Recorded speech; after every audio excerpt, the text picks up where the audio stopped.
There's been a lot of great performances so far this year in the UFC, and I have compiled together a list of what I believe to be some of the best performances we have seen in 2024 in the UFC so far, and I'm going to rank them on this tier list, S tier all the way to D tier, with a tier at the very top for what I believe to be the best performance of the year so far. Now, I want to say before I start, there are tons and tons of great performances this year.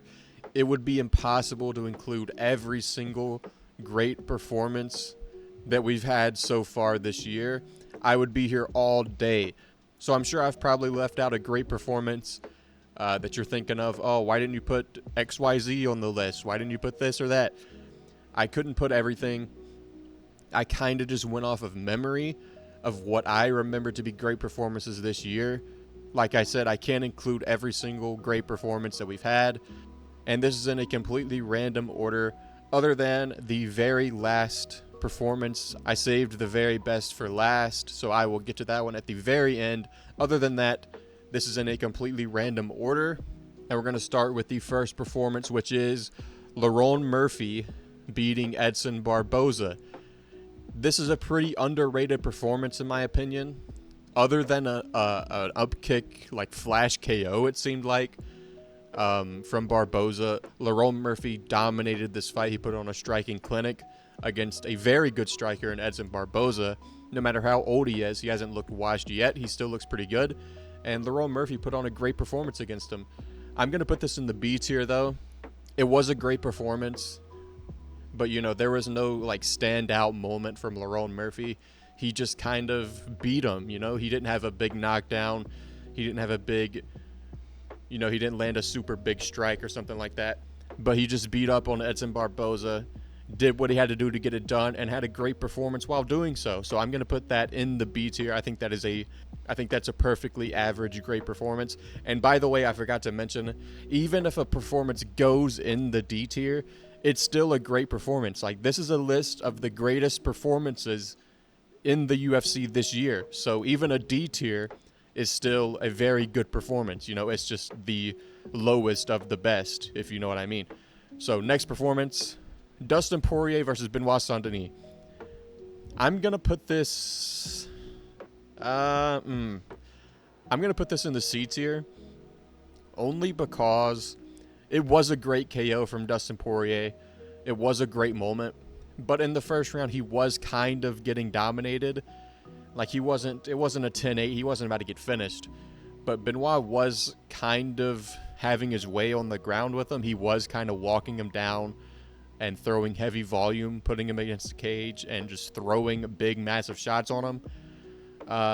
So it wasn't like a shutout performance or anything, but he did have the big KO in round 2.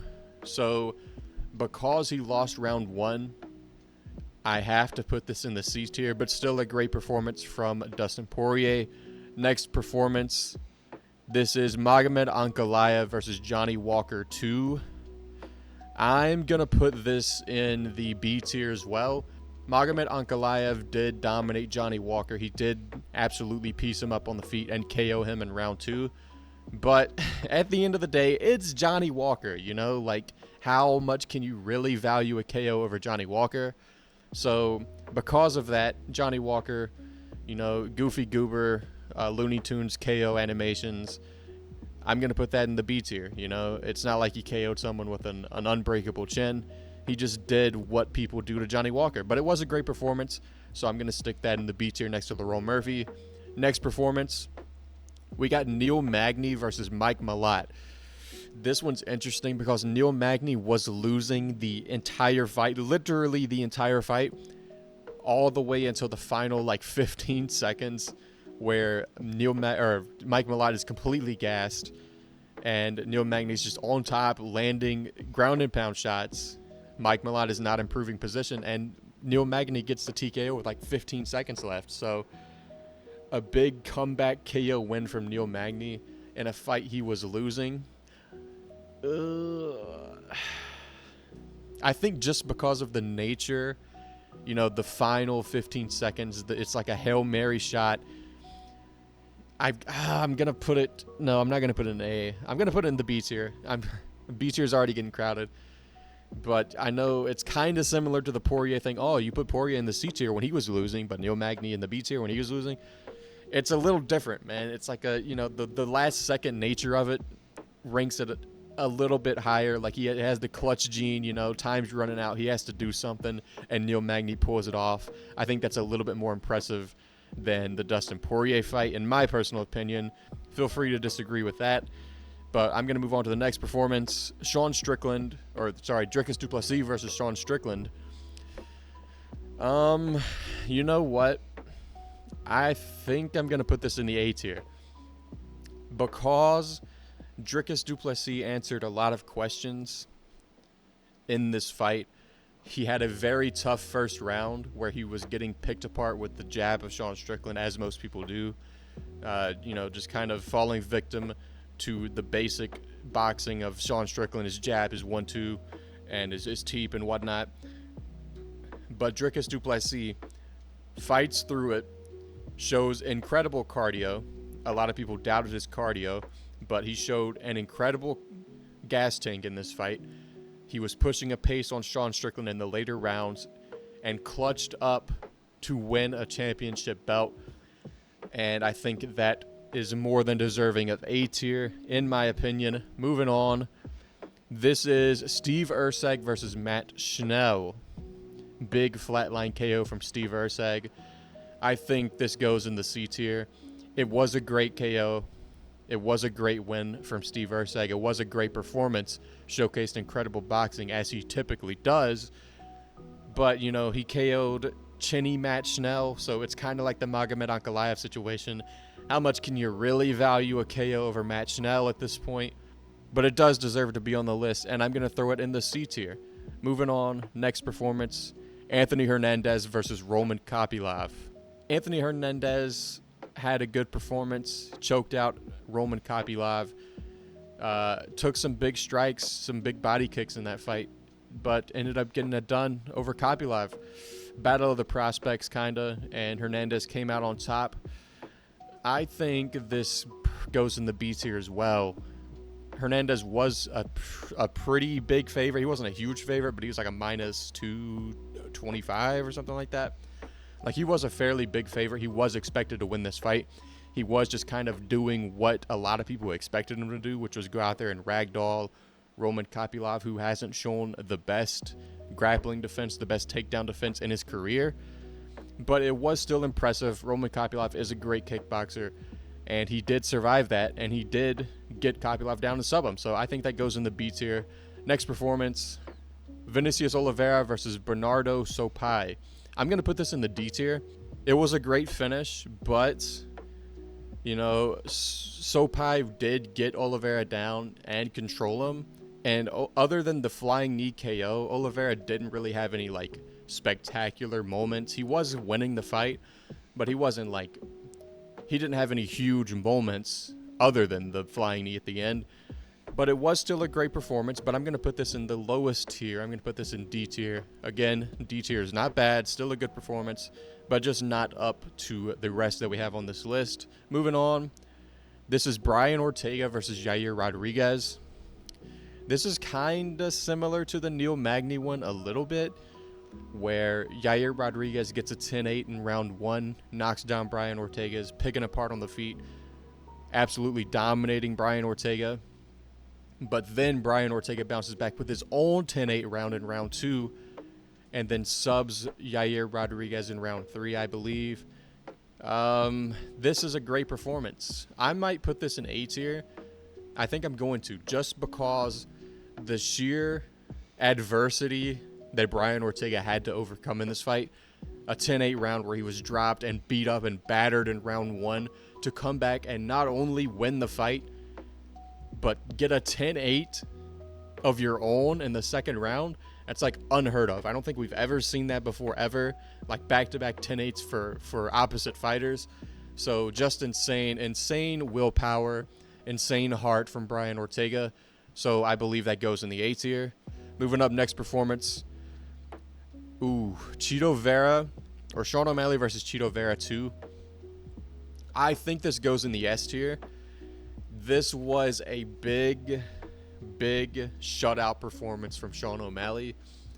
And he was kind of talking a lot of trash in this build-up. You know, he was constantly saying, I am levels above Chito Vera. This guy is not on my level. I'm going to dominate him. You know, he talked the talk and he walked the walk. Just dominated Chito Vera, man. One of the best striking showcases we've ever seen, ever in a championship fight. 50-45, absolute domination. The only moment of success Chito Vera had was in the final seconds of the 5th round, where Sean O'Malley gave him the opportunity to land a shot. The only reason Chito Vera had any success in the fight is because Sean O'Malley gave him the opportunity to land, knowing the fight was over in round 5. So just a 25-minute shutout from Sean O'Malley. Very impressive performance. I think that is well deserving of S tier. Moving up, we got Charles Johnson versus Josh Van. I hate to see this. I love Josh Van. But this was a good performance. Charles Johnson is kind of the guy that everyone counts out. But he's the underdog that wins. You know, you always count out Charles Johnson, but he always gets it done. I counted him out. I picked Josh Van, and he KOs him in round 3. I think it was 1-1 going into round 3. Could be wrong, but I think it was 1-1. And then Charles Johnson KOs Van. Very impressive performance. I think I'm going to put this in the C tier. Just because, again, it wasn't like a shutout performance. It wasn't like a big Hail Mary KO. Well, it kind of was, but he didn't need a KO in round 3. You know, it wasn't really a Hail Mary. He could have just won round 3 and won the fight. But it was still a great performance, a great knockout over a hyped-up young prospect. And Charles Johnson, with his very interesting haircut, gets it done. He derails the hype train in a way of Josh Van.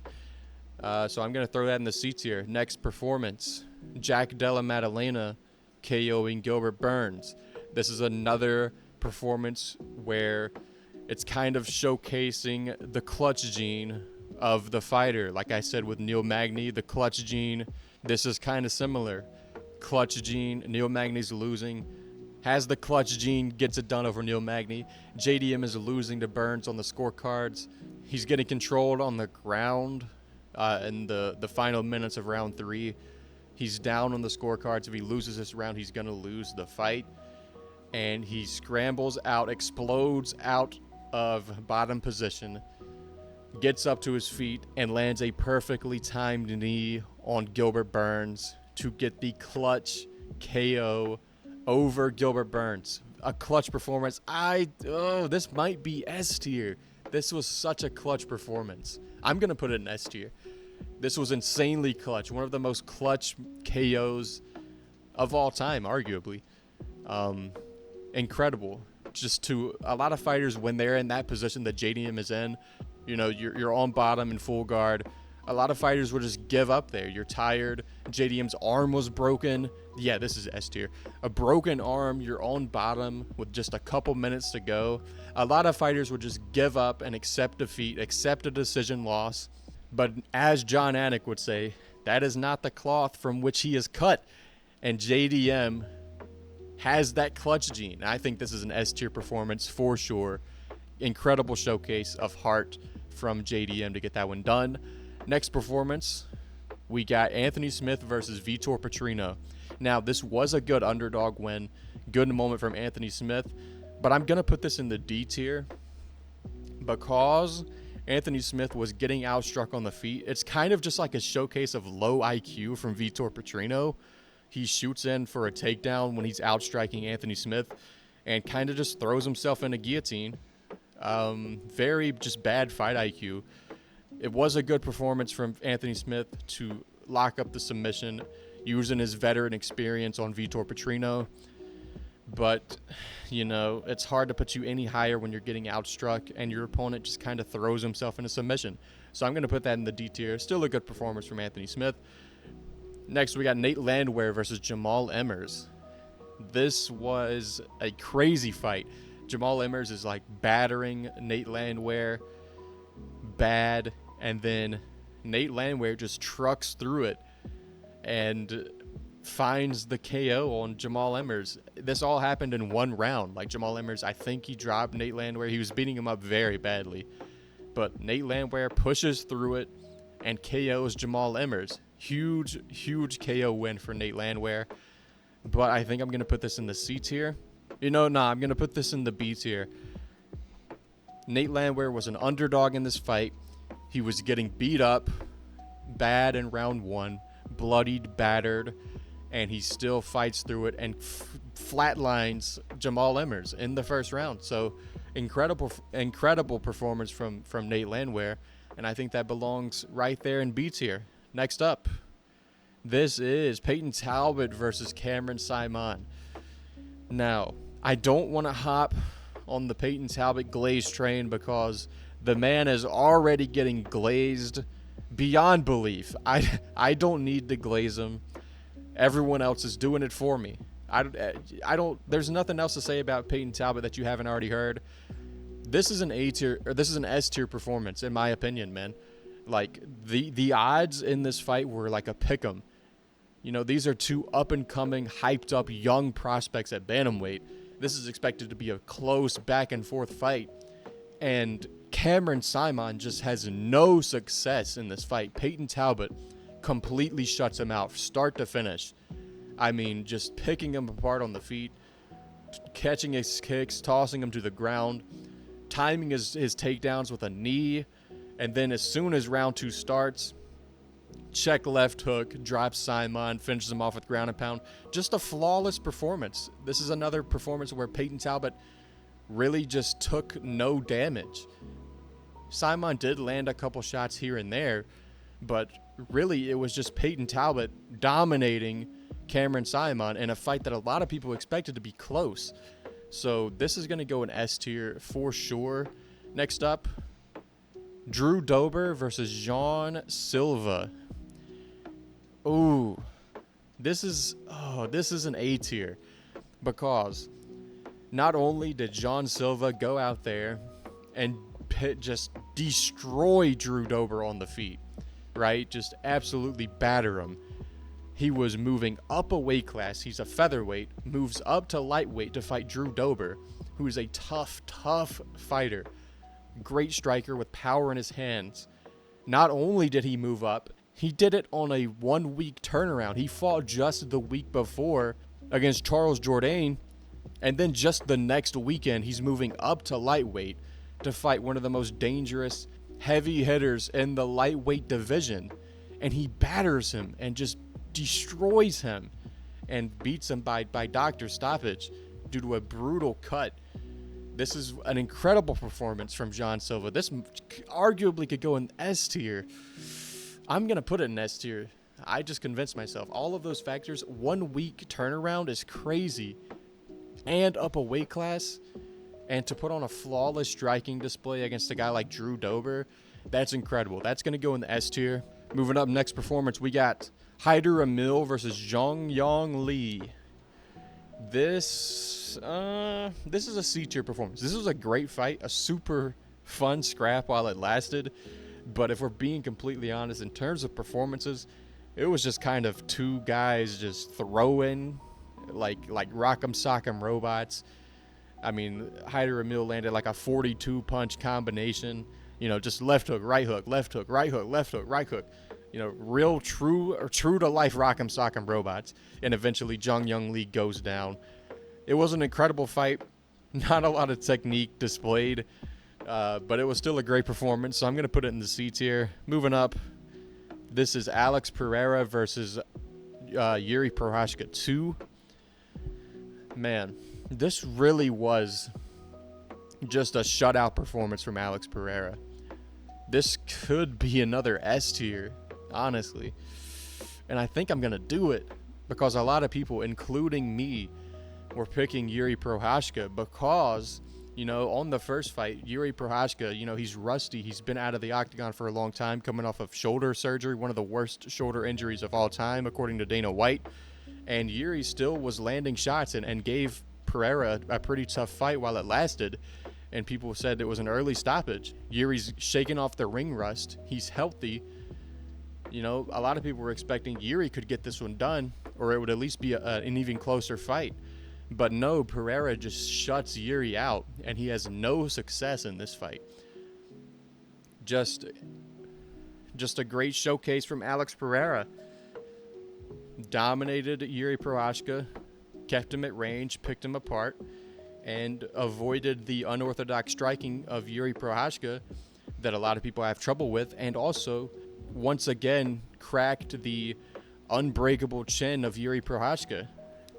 Like, no one can KO this guy other than Alex Pereira. So, incredible performance from Pereira. I think that has to go in S tier as well. Moving up, Curtis Blades versus Jailton Almeida. This is gonna go in C tier because Almeida did ragdoll Curtis Blades over and over again. He couldn't keep Blades down, but he did keep getting him down over and over. And Blades had very little success, or no success really, in round one. But then in round two, Almeida is shooting in on a single, and Blades just rains down nonstop hammer fists and elbows on Jailton Almeida, and the guy just refuses to let go of the single leg and gets TKO'd. Really good performance from Curtis Blades, but I'm going to put it in C tier because he was a slight favorite. He was expected to win this fight, and he did get ragdolled in round one. So I'm going to throw this in C tier because of that. Moving up, next performance, this is Jose Aldo versus Jonathan Martinez. This, in my opinion, is an A tier performance. Jose Aldo retires against Merab, comes back, announces his return, and he's taking on Jonathan Martinez, a young prospect at bantamweight. And he puts on an absolute boxing clinic and dominates Jonathan Martinez. I mean, incredible hand speed from Jose Aldo, some of the quickest hands I've ever seen. And he is, in his upper 30s at this point, and he's still got some of the quickest hands I've ever seen. Some of the sharpest, slickest boxing ever showcased in this fight. So just a really great boxing clinic from Jose Aldo. I think that's got to go in A tier. Next up, Bilal Muhammad versus Leon Edwards. This is another A tier. I mean, a lot of people were counting Bilal Muhammad out. I know some people were picking him, but a lot of the people were picking Leon Edwards. The majority of people were picking Leon Edwards because, he's been training for Kamaru Usman, who's a wrestler, twice. Colby Covington's a wrestler. He was training for Khamzat Chimaev back in the day. He's had so many training camps for wrestling. And then Bilal Muhammad just goes out there and takes him down at will, slams him on his head, and also outstrikes him on the feet. Walks him down, puts the pace on him, puts him against the cage, gets his guard down, and shoots a takedown and gets it whenever he wants. He just dominated Leon Edwards. So this is an A-tier performance, underdog story, and just dominated him everywhere. So that was a really good win and a really good performance for Bilal Muhammad. Moving up, next performance we got Waldo Cortez Acosta versus Robelis de Spain. Waldo Cortez Acosta stopped the hype train of Robelis de Spain, just kind of wet blanketed him, kept taking him down. Robelis de Spain had no takedown defense. He was absolutely lost on the ground. He just had no idea how to get up off the ground when Cortez Acosta got him down. So Cortez Acosta showed great wrestling, good fight IQ to get down the scary big man, Taekwondo, Olympic Taekwondo medalist, whatever you want to call him. He took him down and dominated him. I'm going to put this in the B tier. Good fight IQ, derailed the hype train, and showed a big hole in Robelis de Spain's game. So that was a really good performance from Waldo Cortez Acosta. I'm going to throw it in the B tier. Moving up, this is one of my favorite performances. Chase Hooper versus Vyacheslav Borzev. Chase Hooper was an underdog in this fight. I picked him as an underdog. People kind of over-exaggerate how bad Chase Hooper's striking is. People act like he's like some absolute bum on the feet, when at lightweight, he's looked much better on the feet. And he was being really underlooked going into this fight.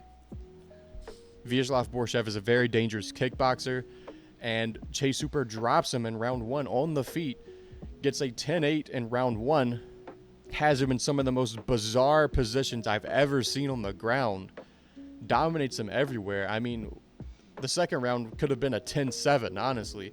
Just pure domination from Chase Hooper. He was an underdog. I think this has to go in the A tier. Incredible performance from Chase Hooper, where a lot of people were really sleeping on him. Again, he was an underdog, and he just dominated him. 10-8 round, arguably a 10-7 round in round 2. Just a really good performance. Moving up, Dominic Reyes versus Dustin Jacoby. This is another one. I hate to keep saying it. I called it. I picked Dominic Reyes to KO Dustin Jacoby.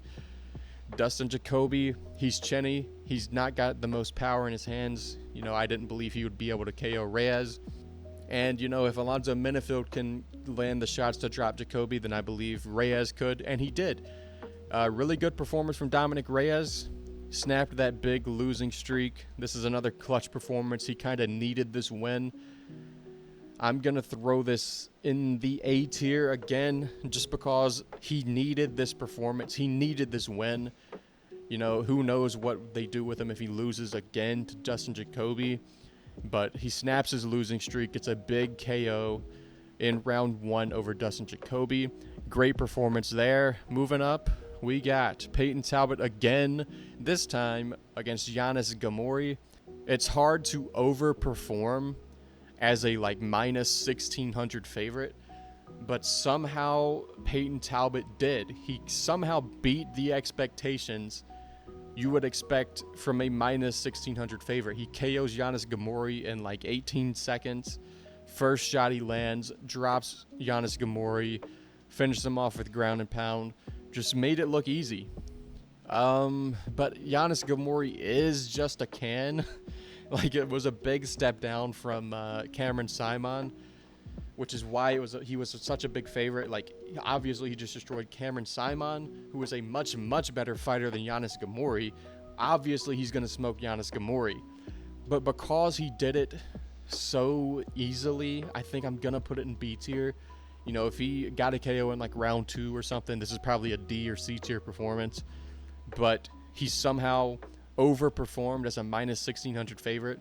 So for that reason, I'm going to throw him in the B tier. Next performance we got, Alexander Volkov versus Sergey Pavlovich. Alexander Volkov just out-techniques Sergey Pavlovich, the big meathead with power. And Volkov out-techniques him for 15 minutes, avoids all the KO shots of Pavlovich, and just styles on him. Absolutely picks him apart at range. This is an incredible performance. I think I'm going to put this in the A tier.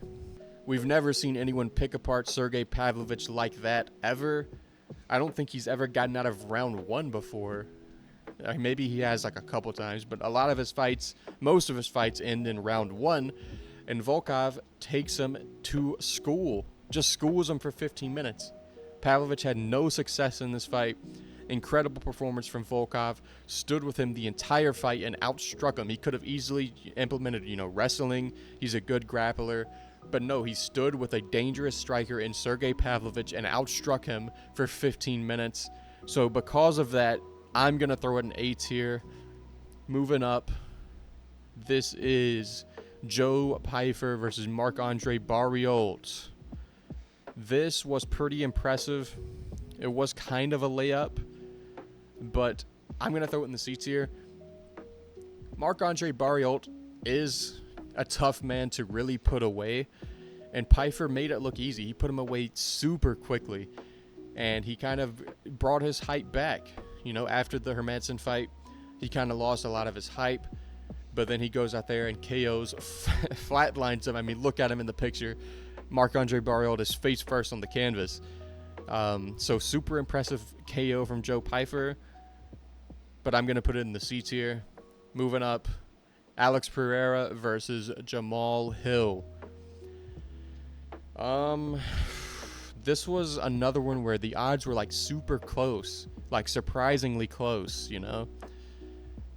Jamal Hill was just a slight underdog. I think they were both, I think Pereira was minus 115 and Jamal Hill was minus 105. They were both minus odds. Like, it was a super close fight. But Alex Pereira just KOs him with ease, as he does to everyone, apparently, except Jan Blachowicz. But yeah, he made it look easy on arguably the biggest stage the UFC has ever had, on arguably the best card the UFC has ever had. Alex Pereira gets a round 1 KO in the main event. I'm going to put this in the A tier. It was a really solid performance. Jamal Hill had very little success, and he finds his left hook, as he always does, and emotes on him. So I'm going to throw that in the A tier. Super good performance from Alex Pereira, as always. Next performance, this is Kevin Holland versus Mikhail Oleksiejczuk. I'm going to put this in the C or D. Mikhail Oleksiejczuk did drop Kevin Holland, which was crazy, because like we never see Kevin Holland get dropped. He took some insane shots from Michael Venom Page and did not get dropped. But Mikhail Oleksiejczuk dropped him, but he followed him to the ground, and Kevin Holland locked up an armbar. Honestly, I'm going to put this in D tier. Mikhail Oleksiejczuk did not tap. Herb Dean stopped the fight for no reason. If a guy's not going to tap, let his arm get dislocated. Let him fight through it. I hate that has to take away from Holland's performance. It was a great submission. It was a great armbar, but at the end of the day, he didn't tap. Who knows what happens if that fight keeps going? I'm going to put it in the D tier. Still a great performance from Kevin Holland, but, just not on the level of everything else we've talked about. Next fight, Islam Makhachev versus Dustin Poirier. C tier. I know Islam had staph, allegedly, but everyone goes into a fight with injuries at this point, so it's hard. You can't give that excuse to everybody. Like, I'm sure 90% of these fighters on this list were injured. JDM's arm was broken, and he still got a KO, and he was like a minus 600 favorite, and he went to round 5. Still a great performance, still a great submission over a tough guy like Dustin Poirier, but we've seen Poirier get choked out quickly in title fights. Makhachev took him to round 5, and he got beat up pretty bad by Dustin Poirier. Not pretty bad, but, he was cut open. He was bleeding. There's always going to be that image of Dustin Poirier cutting open Islam Makhachev. It wasn't some flawless performance, but it was still a good performance. So I'm going to put it in the C tier. Next performance, we got Tom Aspinall versus Curtis Blades 2. Man, this is an S tier, bro. Honestly, all of Aspinall's performances are S tier. He's in and out of there within 2 minutes every time, man. Like, he makes everybody look easy. Curtis Blades, I love Curtis Blades. He seems like a great guy, really. But Tom Aspinall just showed that there are levels, and he's on another one. I mean, KO's Curtis Blades in a minute. Some people argue early stoppage. I disagree. You don't need to see Curtis Blades die, dude. Like, it was a fine stoppage. I don't want Curtis Blades to get fucking Jalen Green. I don't want Curtis Blades to get Jalen Turner, Bobby Greened, where Aspinall's on his back just hammering away, and then we have to see Curtis Blades go out cold. We don't need to see that, right? Like, this was a great performance from Aspinall, and that one's got to feel good to get that one back after the injury in their first fight. Next performance, we got Umar Nurmagomedov versus Corey Sandhagen.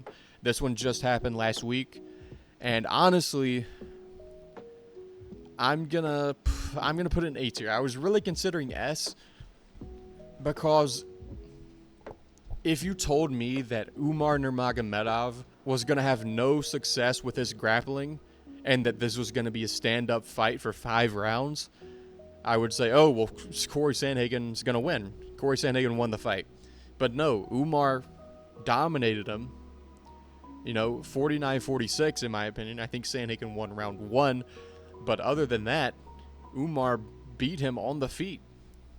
So, very impressive. And I know Umar is a striker. People are going to tell you, oh, Umar's a striker first. He's not really a wrestler. But he's actually shown his wrestling more in his wins and his striking. You know, against Beksat Al-Makan, his path to victory was his wrestling. So to act like this guy is just, oh, he's a striker first, maybe it's true, but, you know, not necessarily. But that was a really great performance from Umar Nurmagomedov. Next performance, Robert Whittaker versus Ikram Aliskerov. This was a great performance from Robert Whittaker. He gets his first KO win since 2017. I'm going to put this in the A tier. You know, he went in there, got his reads on Ikram Aliskerov, found the shot and put him away. He was in and out, took no damage. Incredible performance from Robert Whittaker. Showed that there are levels to the game once again. And yeah, just a great performance from Robert Whittaker. Not much to talk about. Pretty short fight. Ikram had no success. Whittaker, again, he just got his reads, found the shot, found the uppercut to KO Ikram Aliskerov. Great performance from Robert Whittaker. Next up, Robelis to Spain versus Josh Parisian. Robelis to Spain versus Josh Parisian. The big pig, Josh Parisian. Robelis to Spain KOs him in like 18 seconds. This is a D tier. Like, it was a good KO, you know, but everyone expected him to do this. Josh Parisian is a fat slob with no athletic ability, and it was kind of just a lamb being led to the slaughter. And Robelis of Spain just did what he was supposed to, KO the fat guy. Good performance, but, you know, it's what you expect to happen. Next performance, Paddy Pimblett versus Bob Green. Paddy Pimblett, a lot of people were counting him out in this fight, man. People were saying, oh, Bobby Green, I don't know. Dangerous boxer. Paddy Pimblett doesn't have good striking defense. But he went out there and he's the first man to submit Bobby Green in the UFC. Bobby Green did shoot a takedown for whatever reason. So a little bit of low fight IQ moment. But, you know, I think it's because Paddy Pimblett was bothering him with the leg kicks. And I think that kind of threw off Bobby Green and made him desperate and shoot a takedown. Maybe something like that. Who knows? But Paddy Pimblett, this was a great performance. Shut up a lot of the doubters. Incredible grappling as always. Slick transitions on the ground. I think this is an A-tier performance. Moving up, next performance, Michael Venom Page versus Kevin Holland. Another A-tier. This is another A-tier.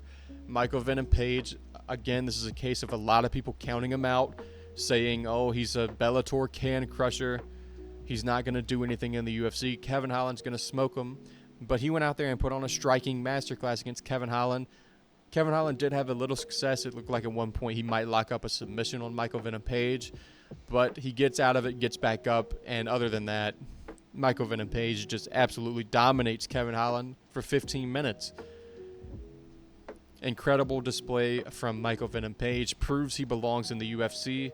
Next performance, Merab Dvalishvili versus Henry Cejudo. This is a B tier. He went out there and ragdolled Cejudo for 15 minutes. You know, picked him up, embarrassed him, carried him over to Dana White. But Cejudo did drop Merab in round 1 with a left hook.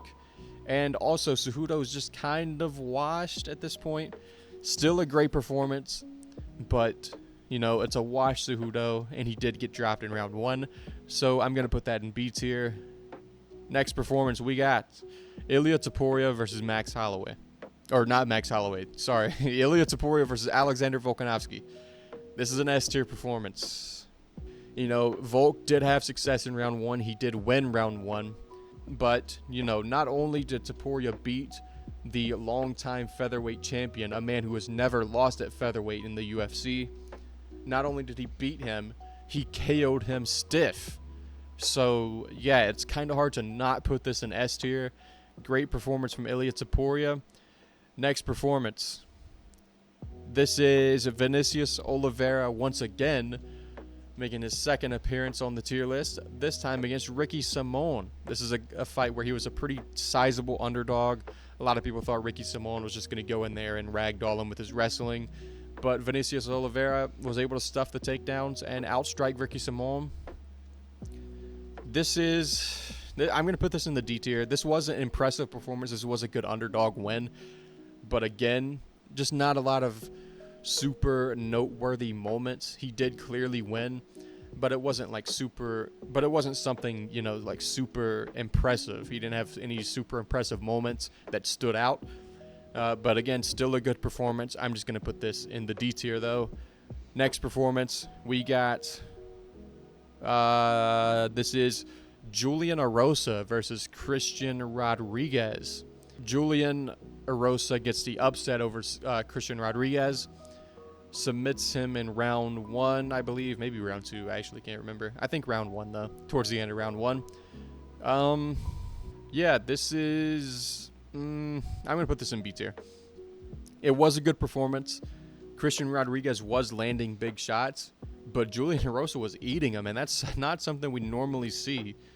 Julian Erosa is a bit of a chinny fighter, and Christian Rodriguez was landing clean shots on him, but Erosa was eating them. So Christian Rodriguez doesn't have a lot of power in his hands. But yeah, he was getting tagged, but he did find the submission in round 1 or round 2. I can't remember. I think it was round 1. But yeah, that was a great performance from Julian Erosa. I think it belongs right there in the B tier. And we have come to the best performance of the year. You can probably deduce at this point what this performance is. There is one very key performance that is missing from this list. I'll give you a second to take your guesses, try to figure it out. You know what it is. The best performance of the year by far is Max Holloway versus Justin Gaethje. This is just far and away the best performance. Might be one of the best performances of all time, if we're being completely honest. Not only is Max Holloway going up a weight class to lightweight, he's an underdog in the odds, and he's fighting a dangerous striker in Justin Gaethje. All of these things stacked against him. He goes out there and puts on an absolute masterclass of a performance. Dominates Gaethje. Gaethje did win a round, maybe 2. I can't remember exactly how many rounds he won. But Max Holloway just clearly beats him pillar to post. And not only does he dominate him in the striking, when he is clearly up on the scorecards, he points to the center of the octagon to throw down in the last 10 seconds, risking it all, putting it all on the line against Justin Gaethje, where he could just, back away, get on his bike for the last 10 seconds and easily win a decision. He puts it all on the line, throws down with Justin Gaethje. They both plant their feet in the center of the octagon, throw back and forth, and Max Holloway flatline KOs him with 1 second left. I mean, it doesn't get any better. You cannot have a better performance than that. Max Holloway just put on the best performance arguably of all time, and definitely the best performance we've seen this year. But yeah, that's going to be my list of the best performances so far of 2024. Would you change Max Holloway with another performance, or do you think that's the right choice? What performances did I leave out? I know I'm missing some. Like I said, I can't put every single performance we've had so far this year on the tier list. I would be here all day. This is already a long video. But did I miss any notable ones? But let me know which performances I left off that you would consider putting on here and where you would put them. Leave a like, subscribe if you haven't already, and I will see you next time.